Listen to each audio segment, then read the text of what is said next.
Ada fase dalam dunia digital yang jarang dibicarakan. Fase ketika seseorang sebenarnya sudah cukup tahu, sudah cukup belajar, tapi justru mulai ragu melangkah.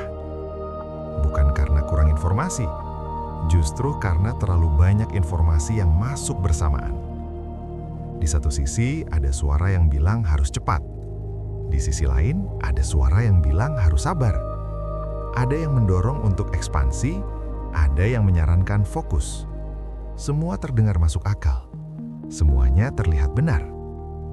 Dan di titik itu, banyak orang berhenti bukan karena gagal, tapi karena pikirannya terlalu penuh. Saya pernah berada di fase itu. Bukan sekali.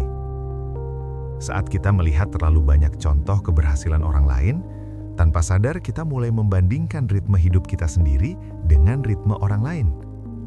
Padahal yang jarang terlihat adalah proses di balik layar. Keputusan-keputusan kecil yang tidak pernah diunggah, hari-hari sunyi yang tidak pernah jadi konten.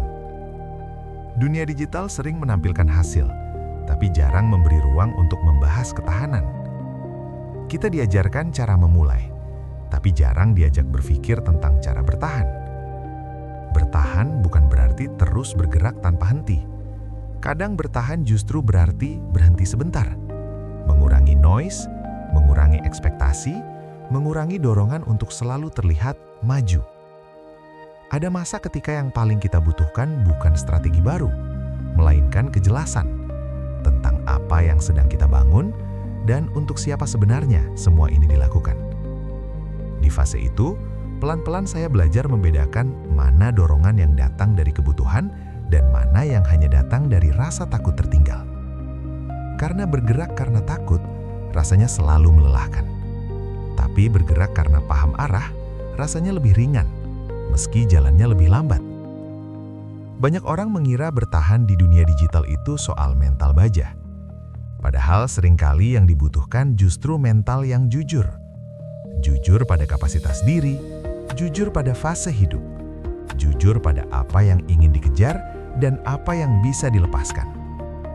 Tidak semua peluang harus diambil, tidak semua tren harus diikuti.